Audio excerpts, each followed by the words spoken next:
અમે અને સાહેબને મેરુજીને બધા છેલ્લા 30 વર્ષથી સમૂહ લગ્ન હોય, સમાજની વિવિધ સંસ્થાઓ હોય, લાઇબ્રેરી હોય કે આ બધું નાના મોટા કામો કરવા માટેના પ્રયત્નો કરીએ છીએ ને થોડા ઘણા થયા છે.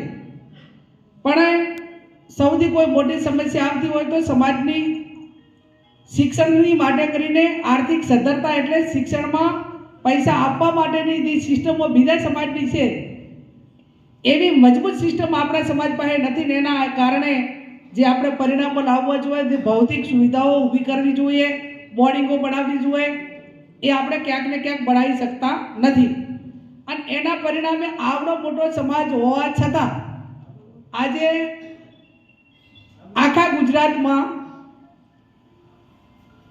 કોઈ ઠાકોર કલેક્ટર નહીં હોય, કોઈ ઠાકોર ડીએસપી નહીં હોય.